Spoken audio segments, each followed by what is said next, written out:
What is up, everybody? Welcome back to another episode of the MLB Swing for the Fences show here on the Run Pure Sports YouTube channel, talking Tuesday night's 10-game MLB slate. Actually got a full slate of baseball. I think every team playing, but 4 or 5 games starting a little prior to the actual start of the slate. So we've got 10 games to choose from. Throw it over to you, Steve, joining me as usual on a Tuesday. How you doing on this Tuesday afternoon, Steve? Yeah, back to my normal schedule this week. Should be Tuesday and Friday. Last night started out hot. I know I was on the Phillies. I was watching the show. I assume you were on a bunch of Phillies. Petered out a bit with the Rockies not really doing anything until they had 2 outs in the 9th. That was a bit frustrating. But, yeah, we have an interesting slate tonight. We were chatting earlier. I think one of the tougher pitching slates to be comfortable with who you're clicking in on the entire season. You know, it's warming up, and we've got what seems like the back half of a lot of rotations going tonight. Some young pitchers that, aren't entirely reliable yet, but, do have talent, and a lot of hot weather again, just like last night. So kind of a carbon copy of last night, except with worse available pitching options, I think. Yeah, you could argue the cheap pitchers, at least, I think are a little bit better tonight. I did mostly use cheap pitchers yesterday. That didn't work out so well. It was a bit of a frustrating night I had. My priority plays were Schwarber and Ohtani. I had each of them on 4 of my 5 lineups. I think Schwarber put up 36 or 38. Yep. Ohtani, I think 24. So I had at least 3 or 4 lineups with both of them and didn't cash anything. Bubbled, I think, like 3 of my 5. So annoying night there. The Reds pitcher, Spears, I actually thought looked okay. They let him go pretty deep into the game, gave up 3 runs, some bad luck, whatever. Nobody cares. We're moving on. He ended up scoring decently. He ended up scoring okay. Yeah. He could have been even better. I think he was actually a pretty good play, given the, how the slate turned out, but didn't quite get there. Some of my cheap bets didn't turn out. So this is what it is. That's MLB DFS. You're going to have good nights and bad nights, and you turn the page on the next slate and try to get back to the winner's circle. We'll certainly do that here, talking all 10 games on this baseball slate. Go game by game as we always do, breaking it down at the end with stacks, pitchers, home runs, favorite plays, all that good stuff. You guys know the drill. Let's get into the first game on this slate. Baltimore and the New York Yankees. Albert Suarez pitching for the Baltimore Orioles against Nestor Cortez. This one got interesting, Steve. I know you are a Orioles fan. These 2 teams are, by record, by run differential, pretty clearly the 2 best teams in the league, at least by those metrics. They've been fantastic this year, and they face off here, obviously, in New York. Pretty good hitting conditions, 83 degrees, some crosswind, some humidity. Albert Suarez has been pretty damn good this year, especially results-wise. An ERA still below 2 and not a small number of innings anymore. I've used him fairly frequently with some good results for the most part. He's usually pretty cheap and pretty low-owned as well. So he's been good to me. Won't be going to him here against the Yankees, though. Simply don't really play really any pitchers against the Yankees, but especially right-handed pitchers, especially when Soto and Judge are in there. So no Suarez for me. Not going to play any Nestor Cortez either. Obviously, the Orioles, a very dangerous lineup in their own right. Looks like they got, of course, the best lineup they could put out there, or close to it anyway, against Cortez and the Yankees in this division battle. And then neither of these teams played yesterday, so 2 good and rested bullpens as well. Makes me kind of like the under 9 in this game. I do think we'll see some offense. I really don't think I'm going to play all that much. I mean, of course, you can always play a Soto or a Judge, but I do think there are better spends at hitter on this slate. Suarez has allowed almost no power to right-handed bats. Obviously, that could change in a hurry. It's still a pretty small sample size. The Judge can get to absolutely anybody, but it does give me at least a little bit of pause on paying $6.7K for Aaron Judge. Where do you stand on this game, Steve? Baltimore and New York to kick us off here. Yeah, Suarez has been great ever since they moved him into the rotation. Has kind of saved Baltimore with the pitching injuries that they've had in the back half of their rotation. Like you said, he hasn't given up much power, but lots of fly balls. So, I see that kind of correcting a bit as we move forward. Man, the Yankees have just beat up on the O's for year after year after year, kind of waiting for that to kind of turn. It should be a fun series in New York this week. I'm kind of with you. I want to bet the under here. It's just terrifying with these two offenses, right? to take the under just because they can just go off at any time. But with that being said, I don't have much interest anywhere, like the bats or the arms. I think the arms are overpriced here, specifically Cortez at 8,800 against a Baltimore lineup that can really put it on anyone here. They dropped Gunnar down to clean up Jordan Westberg leading off. He's been hitting well of late. The issue is I don't really want the bats here. The O's are too expensive in my eyes. Like you said, both bullpens really, really good. Top 10 bullpens in the league on both sides here. The Yanks called up a new first baseman for Rizzo, who went down with an injury, but doesn't look like he's in the DraftKings pool today. So maybe later this week we can use him. But yeah, it's the same deal with the Yankees. They're priced up in a spot where I think this is like a low scoring, close series with two good teams. More of like a watch this game in real life than load up on it in DFS, I think. Yeah, I think if I did go to this game, it would probably be with the studs. That Soto Judge combination, one or the other. Probably lean Judge at the moment, even with the, like we mentioned some of the metrics for Suarez, but I don't think those are going to hold. He does attack the top of the strike zone with his four-seamer pretty frequently, which, you leave one of those out over the plate to Judge, and all of a sudden Suarez's season-long numbers make no difference whatsoever, and Judge is jogging around the bases. So I think he's a fine play. He'll be, I think, somewhat low owned tonight. He's always a little bit owned, but I think lower than usual. And then I don't mind the Rushman-Mountcastle combination, 2-3, both guys very strong against lefties. And, they do get out of Baltimore, so they don't have to deal with the massive distance in left field that they do in Baltimore. So I don't mind those plays. Playing my usual 5 lineups tonight. Good chance I don't get to anybody from this game at all, but it would be Judge, Rushman, Mountcastle as my top 3 plays in this game if I were to go to it. And maybe will. Haven't built out my final lineups quite yet.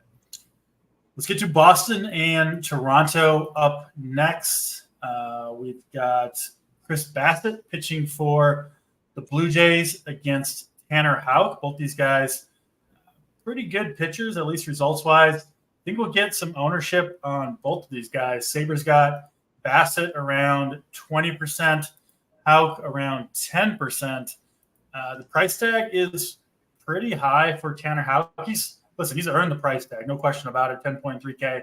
But nevertheless, it is obviously pretty high up there. And he gets a Blue Jays team that, I don't really think the Blue Jays are going to score a bunch of runs here. I think Houck will be totally fine, but most of the Blue Jays lineup has strikeout rates below 20%. Just a team that does a good job of making contact, even if a lot of that contact isn't super damaging. So for me, it's kind of hard to pay that 10.3K price tag for a pitcher who I think could struggle a little bit to get strikeouts. One good thing Houck does have going for him, not many dangerous lefties in the lineup, which are what Houck struggles against more so than right-handed bats. So I could see the case for Houck. I see myself going a different direction. I've got a couple other expensive pitchers that I like a little bit better who are cheaper. So probably no Houck for me. I do think he's a fine play.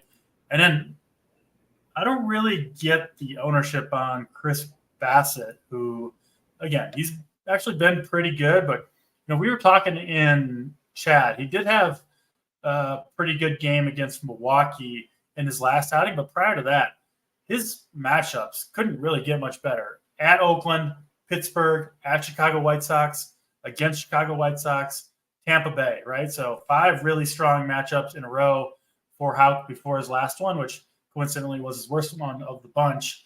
So I'm not playing Bassett here at that 20% ownership.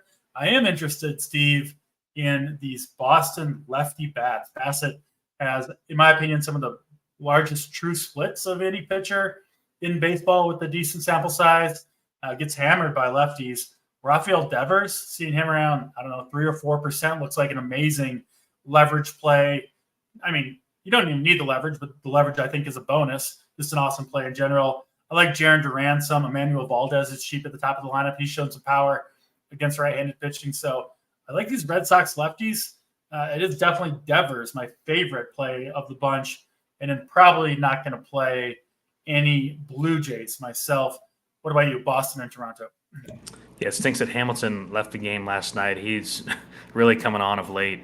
I have more interest in Houck than you do, just because of the context of the slate, right? Like I just don't think that anyone is going to come close to his score as far as ceiling potential. Like he's really gotten it done all season, like you said, and he's done it in tougher matchups too. Like I remember the Cleveland game, the complete game where he put it like 40 DK.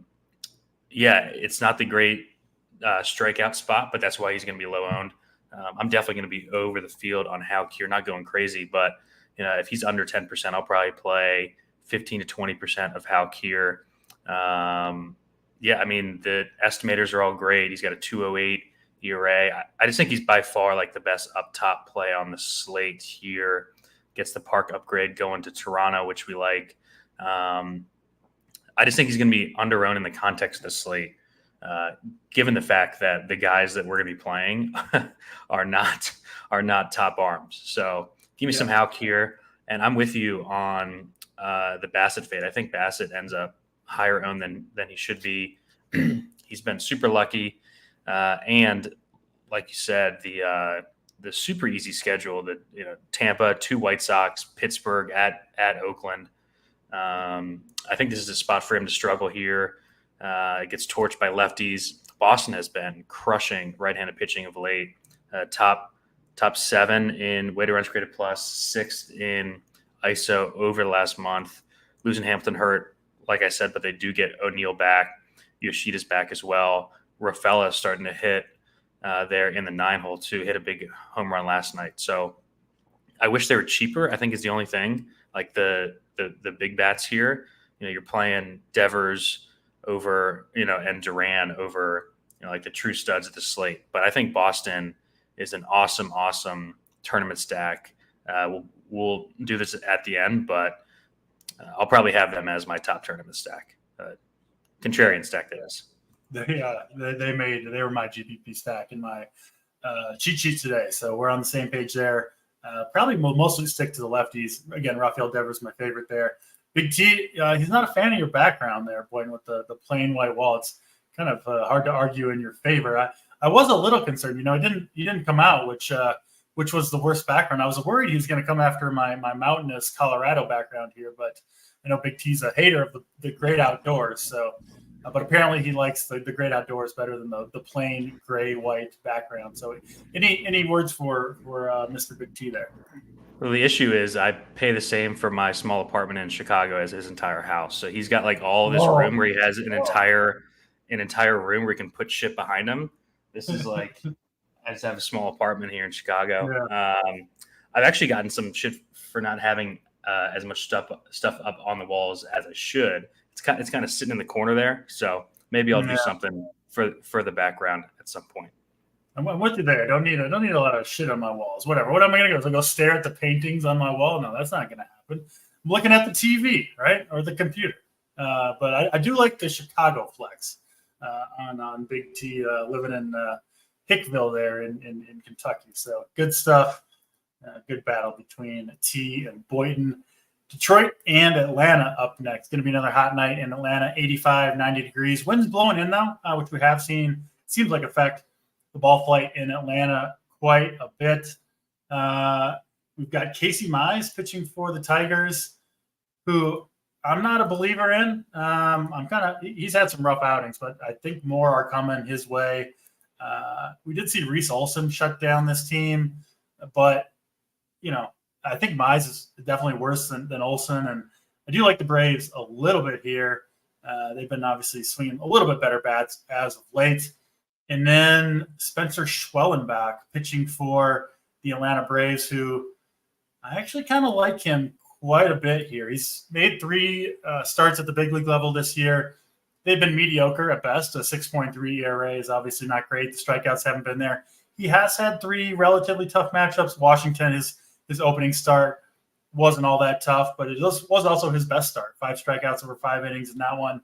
And then he went, into Fenway, and I know Boston, hasn't been the best offense this year. That's still a tough place to pitch in your second big league start. And then after that, in Baltimore, where he pitched fine.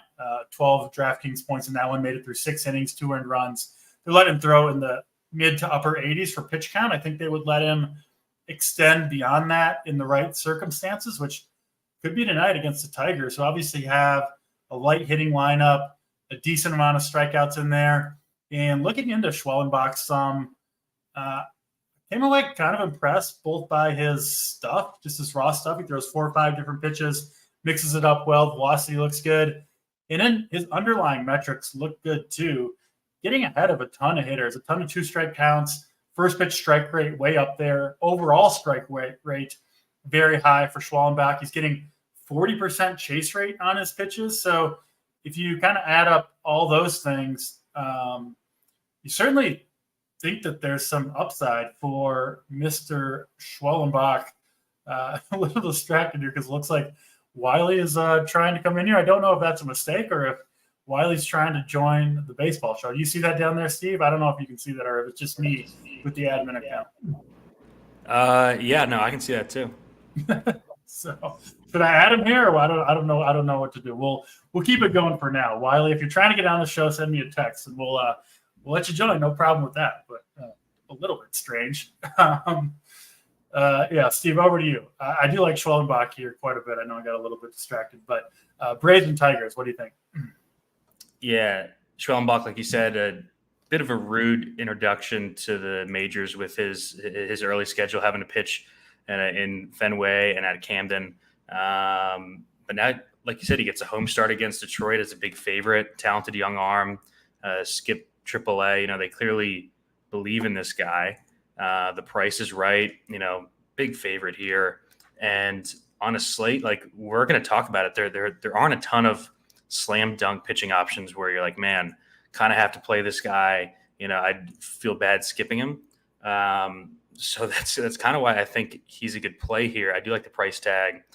Detroit has really struggled over the last couple of weeks, 27th in weighted runs created plus of late. So, yeah, I think he's a good play. I think that he's viable for even like a main lineup here. Yeah. I think, we'll talk about Marsh. I think Marsh ends up just 40%, maybe higher, especially in single entry stuff. Like I like the 121, the 250. I think in those he's going to be like half the field, especially if we lose the Minnesota game here. So I think finding pivots below 8K is going to be my interest here on this slate, and I think Schwellenbach is a good one here. I believe in him in this spot at home. I think the Braves are interesting too. Mize doesn't miss many bats. He's a talented arm, but it hasn't really come together at the major league level. The issues, the price tags on Atlanta. They got the 4 guys that are all over 5K. But at least you do have the back half of the lineup that kind of balances that out. So when we talk about the Dodgers, it's basically the same thing. You have the top 4 and then everyone else. And that's kind of how the Braves are too. So you can kind of mix and match them well. It's hot again down in Atlanta. They didn't come through last night, but they had the big weekend and seems like a team that we want to be buying on moving into the summer. I feel like I'm bipolar on the Braves where I they have one bad game. I'm like, I'm off this team again. I'm not playing them anymore, and then they have 3 good games. I got the balls are fixed for the Braves. They've toyed with my emotions quite a bit this year, Steve. So there's Wiley jumping in to make sure the show templates are corrected. Okay. I'm not even sure what that means, but thank you, Wiley. What does that mean? Are we doing the show templates wrong somehow? I don't know. I have no idea. But if you did something to help us there, Wiley, then thank you. And if you do want to give your baseball takes, feel free to jump on anytime. Big T was apparently upset don't know what's going on today, Steve. We're just going to keep talking baseball, and if we need to do something else, we will do so. That's Detroit and Atlanta, both of us with significant interest in Schwellenbach. I do think he is going to end up my highest owned pitcher on this slate. So pretty high on him, and hopefully does a little bit better than the cheap pitchers did yesterday. Just the ownership discount, Steve, from Marsh to Schwellenbach with a little bit of price savings too, I think makes a ton of sense on this slate, at least for me.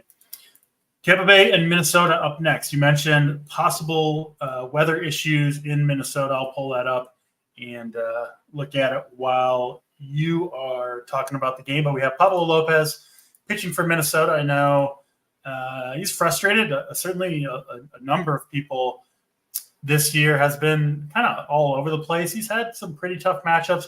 He's still at big games. Put up 33 against Seattle, 28 against Boston, 30 against Kansas City.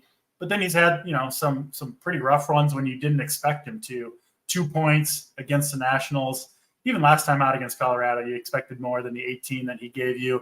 I don't, or at least I can't see much wrong with Lopez. I know his ERA results, DraftKings points, whatever, don't look that great so far this year. He looks to me like he is essentially the same pitcher he was last year when, he was a Cy Young candidate. He can rack up the strikeouts. That really hasn't changed. And he gets a pretty good matchup here against the Rays. So we are going to have to watch the weather here, of course. But, let's, for the purposes of this discussion, assume that the game does play. What are you doing with Lopez at 9K and then Savale at 7.8 on the other side? Really have no interest in him. This Twins team, they have been pretty good recently. It's coincided with the return of Royce Lewis, which makes a lot of sense since the guy hits a home run seemingly every game. But it seems like it's kind of put a charge into the rest of this team as well. So I have some interest in Lopez. Obviously we'll see on the weather. But what are you doing with Tampa Bay and Minnesota here? Yeah, pending weather, I think Lopez is a good play here. Home start against Tampa.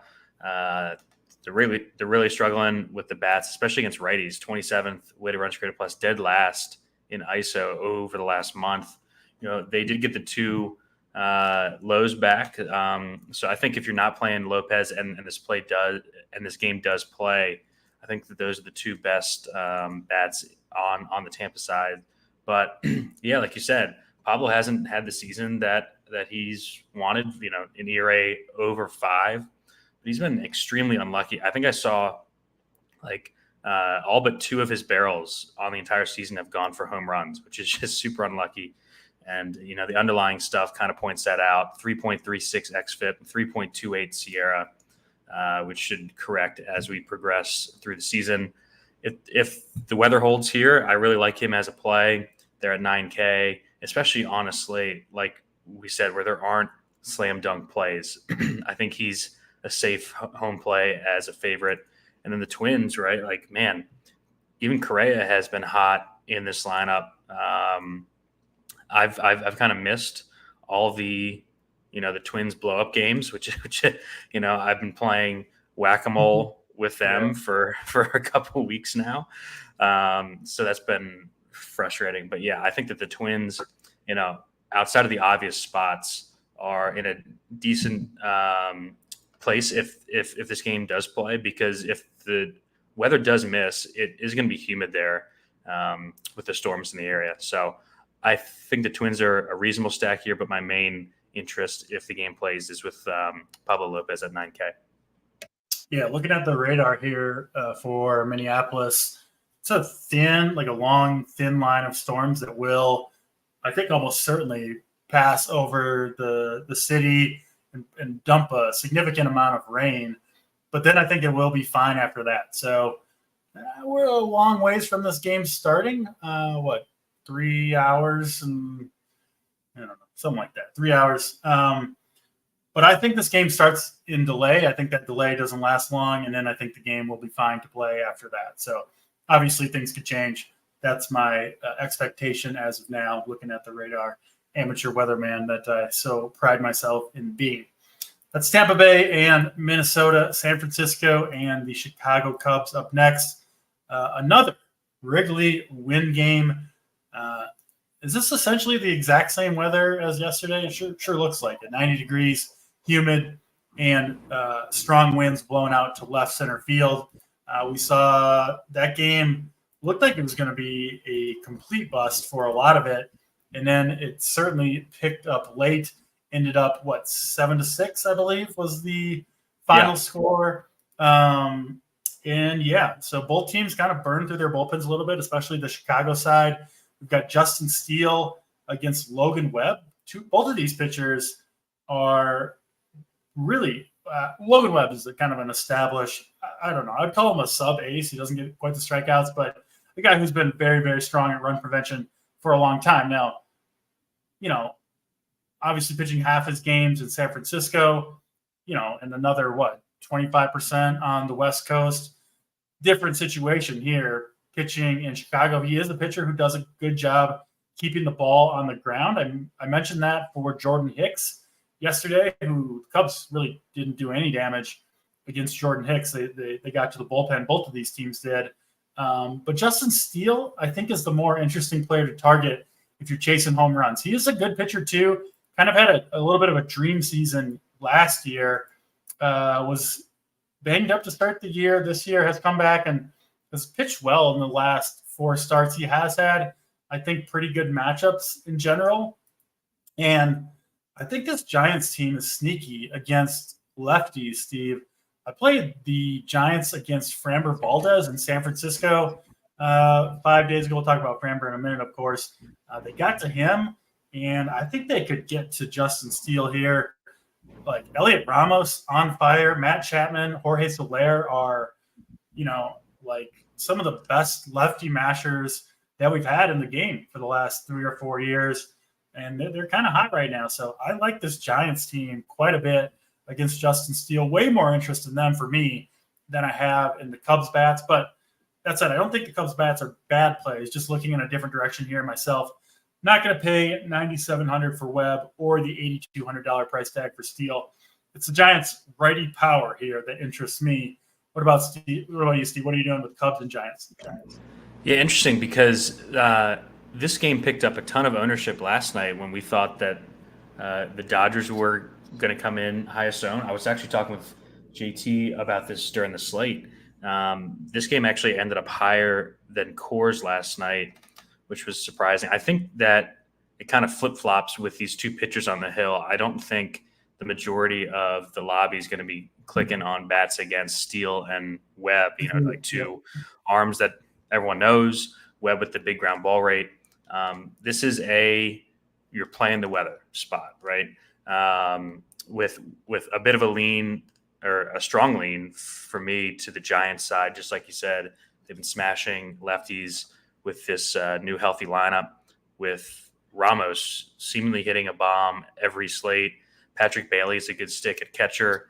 Conforto's back as well. So, Steele is not dominant against lefties. So I actually do like Conforto here a good bit. I made sure to bump him up and Patrick Bailey as well. So, we saw last night the guy at second and third was like 40% owned with a 0 and 6 at bats leading off. That's probably going to be Austin Slater here tonight, pinch hit risk guy.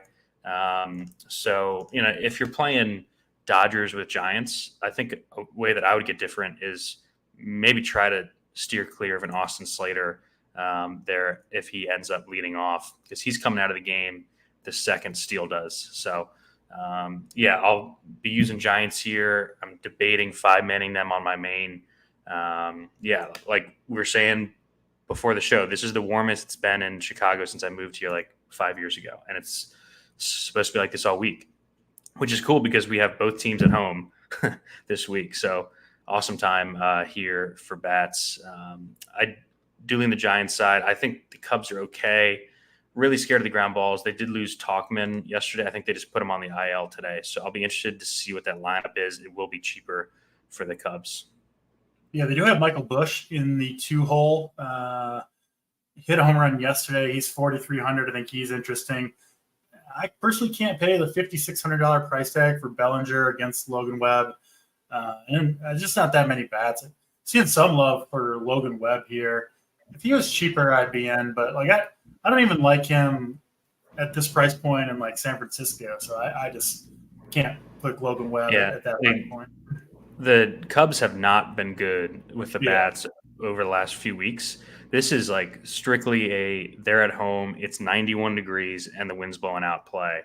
Like last night, the bombs that were hit late, specifically the Tyro Estrada bomb, was literally a pop-up that carried out. It was like a 46-degree pop-up.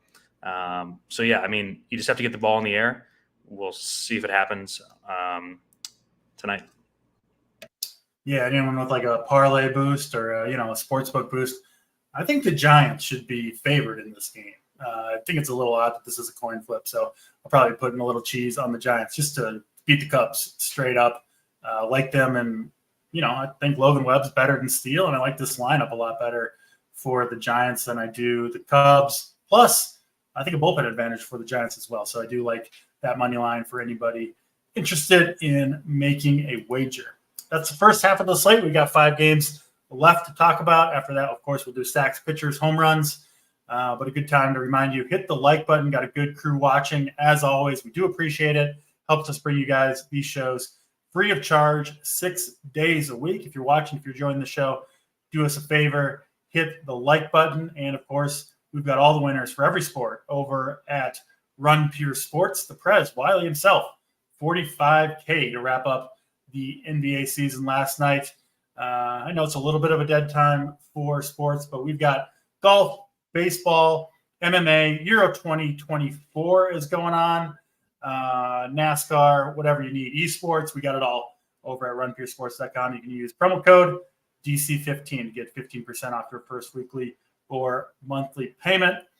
All right, Steve, let's get to the second half of this slate. We've got New York Mets and the Texas Rangers, this one in Texas. So, of course, playing in a dome, which this time of year, you get to late June, July, August. Sucks for offense in these dome games for the most part compared to playing outdoors. Ball just doesn't fly as well in that environment. We've got Michael Lorenzen pitching for the Rangers. He's got some, frankly, kind of bizarre reverse splits this year where he's getting crushed by righties, hasn't given up much to lefties. I'm not really sure what's going on with that. I definitely think the splits are overblown at this point, but they're severe enough that it's worth noting because the Mets have been hitting well, and you do have several options, to play these guys. But guys like JD Martinez, especially, has swung a good bat. Lindor and Nimmo at the top of the lineup. I've mentioned it a few times. Ever since they moved Lindor to the leadoff spot, this Mets team has been much, much better. Could be a coincidence, but could be something to it as well. So I don't think the Mets are crazy plays here against Lorenzen. Bad Texas bullpen behind him. And the Mets don't do hardly any pinch hitting either. So you generally can get the full 9 innings out of your 5-man stack from the Mets. Luis Severino going for the Mets. He's been solid all year long. Nothing super notable about him. You can certainly give up the long ball. You can run on him a little bit as well. I don't see myself going to many Rangers here. I think it's the Mets that I'm more interested in. What about you, Steve? What are you doing with Mets and Rangers in this one? Yeah, JT on the show had the Mets call last night. That's what won everything off of John Gray in the bullpen. Yeah. Talked about how weak the Texas bullpen has been. We've seen it multiple times lately where you get past the starter for these Rangers and the bullpen just gets blown up, kind of like what we saw with the Rockies last night in Coors. The Mets have been red hot. I think the Mets are interesting plays here, man. In this spot, Lorenzen's been super, super lucky, like we talked about on shows before. 2.86 ERA, but a 4.62 xFIP, 4.91 SIERA. I think that's second worst on the slate behind Canning. So definitely regression is coming for him. Yeah, he's got a 2.32 BABIP, walking a ton of guys, huge overblown strand rate. So good time to be buying on the Mets. It's not the best park, but Sabre likes them. Sabre has them up with a team total that is the same as the Cubs and the Giants here. So I always take note of that when Saber is over on a team like this, and they're pretty cheap. Like, if you want to be contrarian or like you want Framber or you want to play Lopez or Houck, I think that the Mets 5-man is super, super easy to fit. Certainly easier than the Dodgers or the Braves or something like that. So yeah, I have interest in the Mets again. It kind of stinks that you're. It kind of feels like you're chasing them, but it's just another good spot. So I have interest in Mets here. Prefer the righties, like you said, because of the extreme reverse splits, but definitely not going to leave off a guy like Lindor, who's just red hot right now. So, it's Mets bats for me is the major interest here. I could see using Sevy in the spot. He's just a bit overpriced, I think, for his strikeout upside. He's kind of turned himself into a sinker baller here. Yeah. I will note, Texas, the bats have just fallen off a cliff, dead last in weighted runs created plus over the last month, 28th in ISO, just getting nothing done over the last month. So yeah, I think you could play Sevy on this slate. I think he was one of my last cuts, though. I feel like the Rangers used up their run good for like a decade on that World Series. Yeah, on the World Series, which I did not see coming, especially with their lack of pitching. But yeah, I think the Mets make a lot of sense. And just, not a numbers take, but I've played quite a bit of Mets lately, and you just watch them hit right now. It's a team that's feeding off each other, and they're locked in, and there's something to be said. Bats. Yeah, you got bats up and down the lineup. You feel confident every time your Met steps up to the plate. They're taking the right pitches, swinging at the right pitches, making good swings, feeding off each other, like I said. So I do think the Mets are a pretty interesting contrarian stack. Should be way off the board, right? I think you'll see, 5% on these guys for the most part. So certainly good way to go if you want to get a little bit different tonight. Let's get to Houston and the Chicago White Sox next. This one is in Chicago, so of course hot and humid. But as opposed to the Wrigley game, looks like wind should be kind of blowing in from right field. A little bit of a crosswind. Like right center to like third base, something like that. It looks like the wind direction for this game. 8.5 total, so certainly lower than the Wrigley game. We've got Framber Valdez pitching for Houston. Honestly, don't play that much Framber. He's been all over the place this year as well. I mean, had the 38 DraftKings point outing complete game against the Angels, who have actually been really good against lefties, and then laid an absolute egg against the Giants in San Francisco in his last start.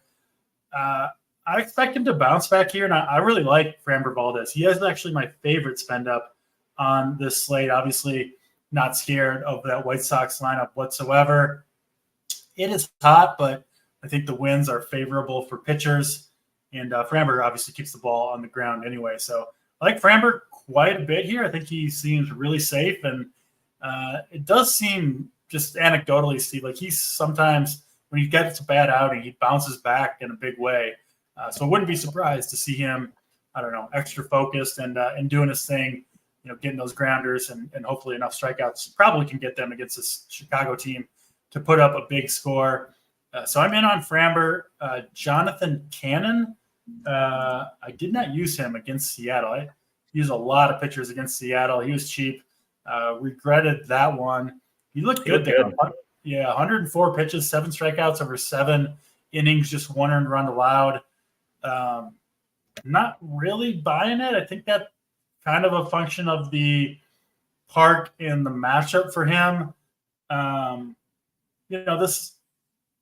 It's a really watered down lineup for the Astros, who are without both Kyle Tucker, who's still in the IL, I believe, and then Jordan Alvarez missing this game for whatever reason. So it does get more interesting for Jonathan Cannon. Any willingness to use him? And then what are you doing with Framber and the bats in this game, Steve? Much more willing now that Jordan's not in the lineup. Yeah, used him in that Seattle start. He looked pretty good, I think his stuff is decent. Young guy who, didn't do great in the minors, but, he's 6,200. We're going to talk about a lot of cheap pitchers on this slate. we've already talked about Schwellenbach. We're going to talk about Marsh, Tobias Myers, guys like that. I think without Jordan, he's at least interesting. The wind, I don't worry about too much in that park. It's just like a huge, tall stadium. I think the Astros are going to come in owned in this spot. They have a big team total. And without Jordan, I don't really know that I want to lean into Houston chalk on the road here. There's no way I'm playing. You're not playing Houston here. No way I'm touching Houston. But I think that they're going to be pretty owned. I think they're going to be double digits. And I think I just want to take, chances on teams like the Mets and Boston over an over-owned Houston stack without their two best players in there on the road here. So Houston's going to be a big fade for me. That'll be Harry, I'm sure, against Cannon and the Chicago Pen. And then Framber, I'm a huge Framber fan coming up and throughout his entire career. He's just a volatile guy. Like he's so reliant on his own stuff. It doesn't really matter the matchup because like if he has the big curveball working, he can dominate any lineup. When he doesn't, he's in trouble.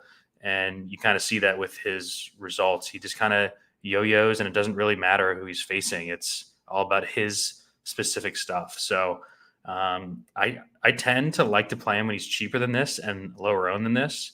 It is a good spot though. I will say since Chicago got Luis Robert and Tommy Pham back, they have been a bit better in the split against lefties, but I'm not too concerned about that. I think Framber could easily be the SP1 on the slate by a good bit. It just, does he have a big curveball or not? So I think Framber's a decent play. I think I prefer Houck and Lopez, but it's close. I'll probably play about the same of all three of those guys. And I think that it's a clear tier. It's those three.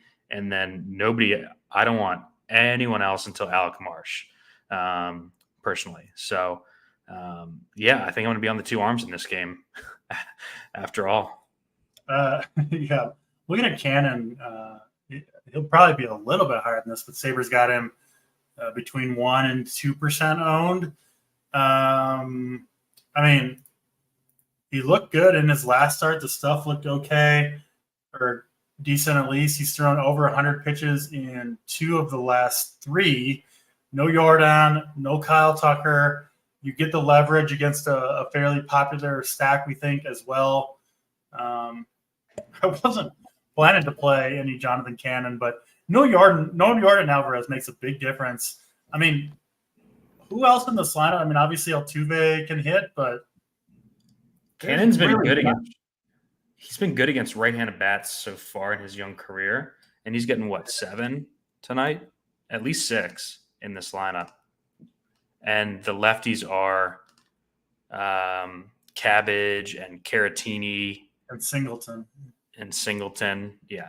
This is for a spot against Houston, this is as good as it gets, right? Yeah. I'll probably talk myself into a Jonathan Cannon team before it's all said and done.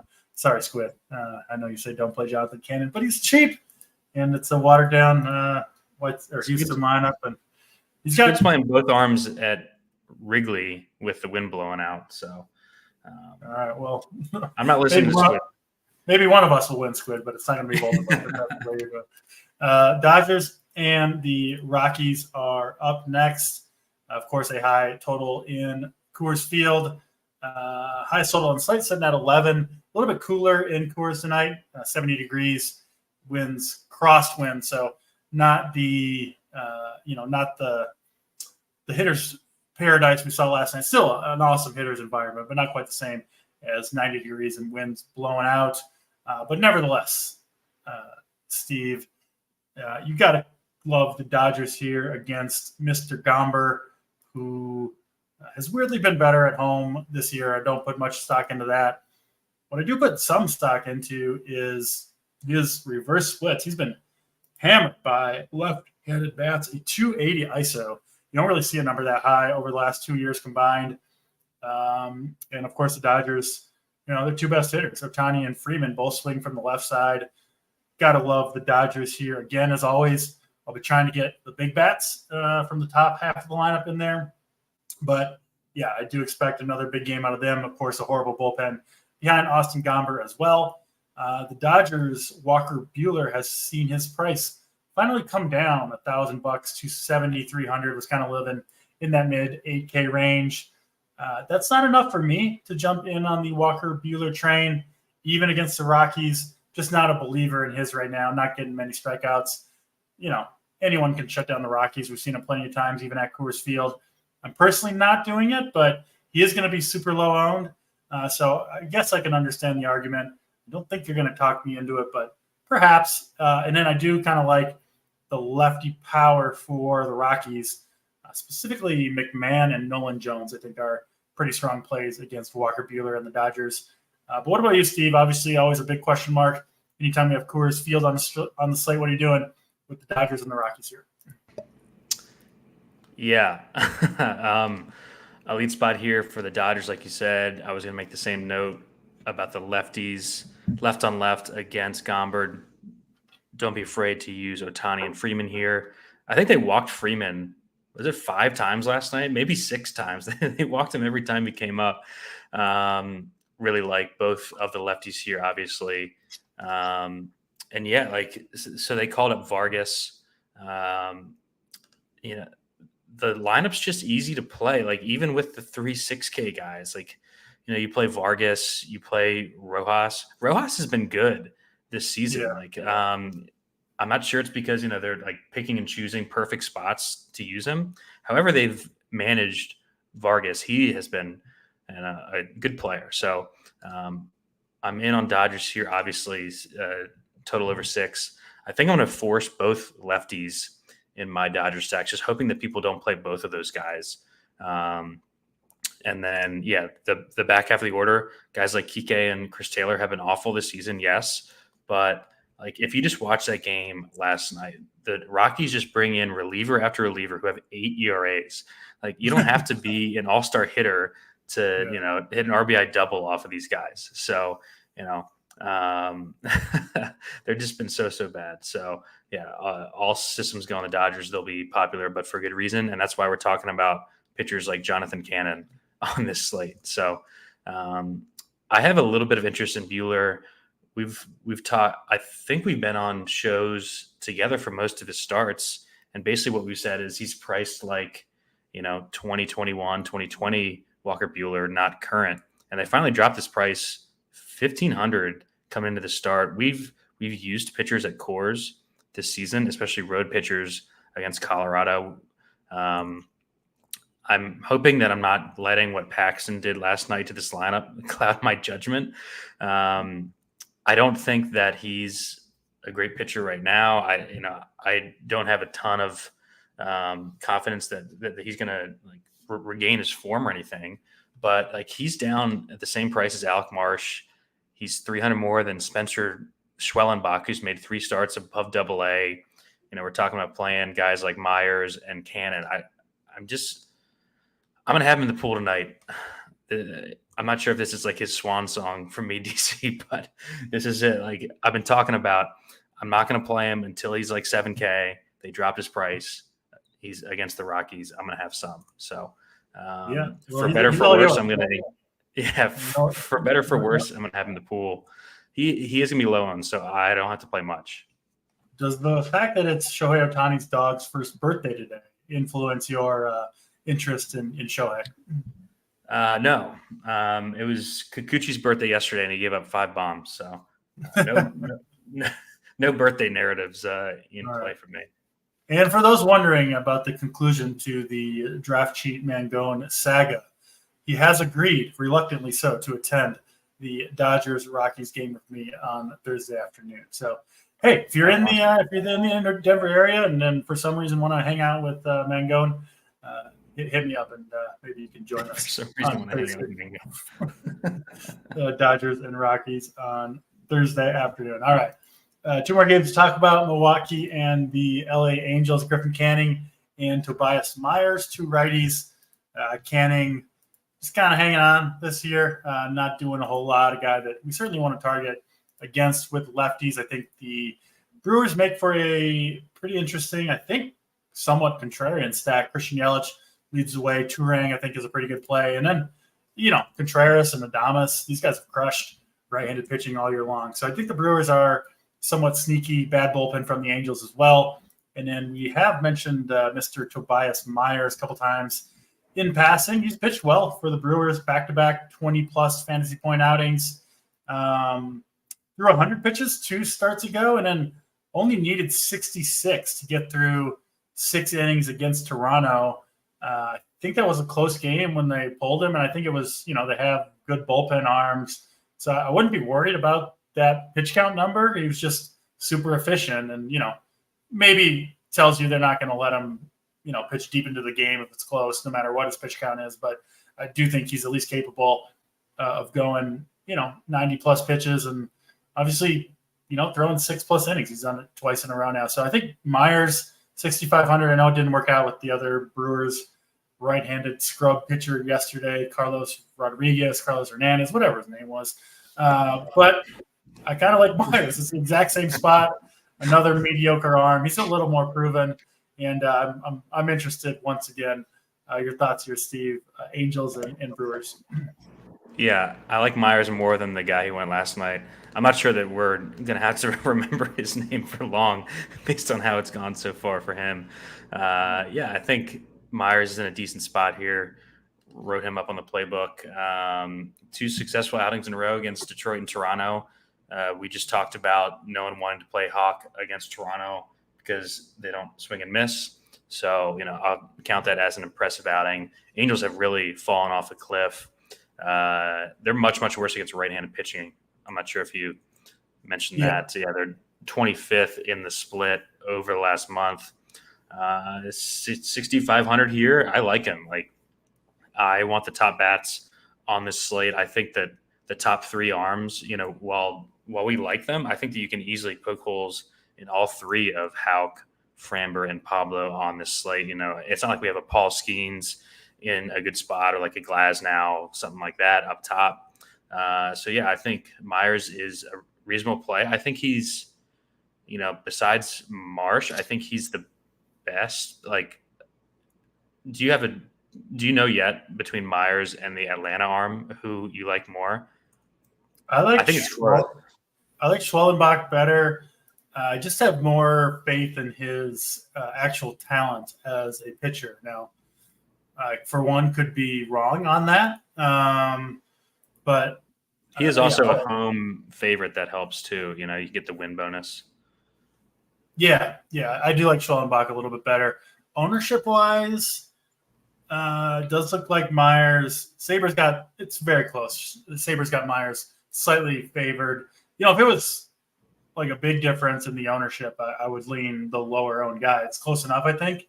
And my opinion is not, so set in stone or whatever that I wouldn't just take the low. But both of these guys, I think, are going to be around 10%, Schwellenbach and Myers. I think they're both really good plays. Honestly, I have no problem using both of them in the same lineup and loading up on the Dodgers big bats or whatever you want to do. Yeah.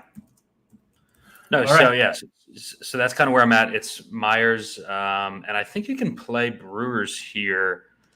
Canning, at least earlier in the day, since he's so damn cheap, was projecting pretty well. Sabre really likes the Brewers here if that ownership is going to hold on Canning. I know Contreras got scratched yesterday. I'm not sure if we have the Brewers lineup yet. But yeah, I mean, this has been a team, DC, that we've played against a lot of right-handed pitching over the last month or so. So I think, if you're playing multiple lineups, you want to get away from Coors or Wrigley. I think the Brewers, a sneaky 5.1 team total via Sabre. That is higher than the Braves. It's higher than the Giants, higher than the Cubs. So very interesting there. Yeah, I mean, Canning's bad, and it's a trash bullpen behind him. Another team, the Brewers, who, if you play the top half of the lineup, they don't really pinch hit. They can run. They can put up a big number against Griffin Canning and the Angels. I think they are, frankly, one of the many sneaky stacks. I know there are some really good spots, but there are some good sneaky stacks, I think, on this slate.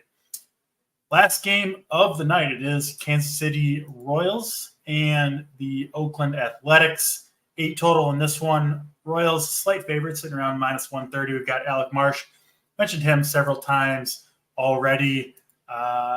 Feel relatively confident he'll be the highest owned pitcher on this slate at 7,600 against the A's. Hard to argue with it. He's been good all season long. I honestly haven't played him all that much, but no denying the results have been there for Marsh. And he gets this A's team that just a ton of strikeouts, no matter what lineup they roll out there. I don't think we have. Oh, yeah, we do have it. Yeah, I mean, as always, plenty of strikeouts in that lineup. Even, for a while they were hitting for some power, but even that has dried up for the A's in the last month or so. I think, I feel pretty confident this is the best pitching environment overall on the slate as well. So, for Marsh, you've got, I think, the best matchup, the best weather, the best pitching environment, and he's pitching well. So, I mean, you understand why he's going to be maybe 40% owned. I think it's honestly somewhat deserved at that $7,600 price tag. I will have exposure to Marsh. And then Hogan Harris going for Oakland. He's been okay as well. Been pretty solid 4 straight games. This Royals offense has cooled off recently, but still not many strikeouts. Hard for me to get to Harris, even at 6,800. I like Schwellenbach, Marsh, Myers, maybe even Cannon more than Hogan Harris. So he's not going to make the 5 lineup cut for me. What about you, Steve? What are you doing with Alec Marsh? And I assume you're not going to play too many bats in this game. Yeah, no bats on either side here. Marsh, his ownership just kind of keeps creeping up here. I think it ends up 40 plus, just on a super weak slate, coming off the awesome start against the Yankees. And like you said, his underlying stuff has been pretty good all season. Finally put it together. I will say, prior to that start, he gave up 4 earned runs, 5 and 5 in 3 straight starts. So, it could go south. I think he's a really, really interesting guy to be under if you're playing multiple lineups. I probably wouldn't go nuts on Marsh. I think I identified 4 or 5 guys that are interesting around his price tag and lower that are going to be much lower owned and have clearly the opportunity to beat his score. So I will definitely be underweight on Marsh. I haven't decided on my main lineup yet. And then Hogan Harris, I think, is reasonable, probably more of like a 150 play. He's kind of quietly strung together 3 good starts since returning to the rotation. 2 of them in similar low strikeout spots. He faced, I think it was the Padres and Toronto, 2 of the other low strikeout teams, and put up reasonable scores. So, on a slate in a great pitcher's park, with 90-degree plus weather elsewhere. The reason why he doesn't project well is the Royals aren't swinging and missing a bunch, but neither is the Padres or the Blue Jays, who he just put up good scores against in the last few starts. And like you said, the Royals really, really struggling of late in the split against lefties. 26th weighted runs created plus 29th in ISO over the last 2 weeks. I might bump him out for Cannon just because of the matchup without Jordan, but I think he's at least reasonable. I'm probably going to mix and match these cheap arms. I don't have a ton of conviction on them.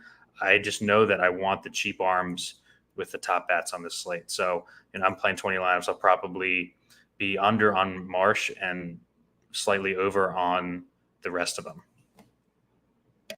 Probably going to go ahead and strap on 2 condoms and just match the 40% Marsh on the field and play my 5 lineups. It just won't matter, at least in theory, for my exposure there with Alex Marsh, rather. All right, let's get to the good stuff here at the end of the show. Let's do stacks. Steve, I'll give you the floor. Favorite stack and favorite contrarian stack. Yeah, I'll go Dodgers. I'll leave you the Giants. And specifically the Dodgers stack that includes both of the expensive lefties. I'm just hoping that people don't or aren't aware of the Gomber reverse splits and click the Will Smith Teoscar combo. I'll go with the more expensive Ohtani Freeman combo. The back half of the lineup is cheap enough where you can easily make it work. Contrarian stack, Steve? Contrarian stack for me. I'll go with the Mets. I'll go back to the Mets. JT had them last night. I think they're in basically the same spot as they were last night. Low owned, good spot, really hot team, bad bullpen behind Lorenzen here, and a guy who has a profile of starters that we usually attack when we don't have, like, if we didn't have this Wrigley game or Coors, we would be talking about how Lorenzen has like a 5+ expected ERA and he's been super lucky, and how hot the Mets are. So I think they're kind of get lost in the shuffle on this slate. Love both those calls. You were correct. The Giants are my favorite stack on the slate. Right-handed power against Justin Steele. I do think there is a chance that this stack just totally busts and Steele pitches well. He's certainly capable of that. But I think if he doesn't, it's going to be a big, big game for the Giants via the long ball. And then you'll get into that really bad Cubs pen that they used pretty much all their good relievers yesterday. So I think the Giants have a ton of upside here. Contrarian stack, I will go with the Boston Red Sox. Yes, Jason Gordon. I'm going to stick to the lefties almost exclusively, so maybe more mini stacks, but I love Rafael Devers. Fortunately, he and Chapman, you can only play them both at third base, but love Devers, Jarren Duran, and Yoshida and Valdez. Those four lefties I think are really strong plays. You can play Dominic Cheeks Smith as well at 2,800 at first base if you enjoy zeros in your lineup. All right, let's get to pitchers. Most important pitcher for you on this slate, Steve. Roughly, of course, define as who you think you'll be most over the field on. Muted. Damn it, it's 2 shows in a row. 2 shows in a row. I went like the entire season. I'll go Tanner Houck here. That's not a great sign that I was muted when I was trying to talk about Tanner Houck.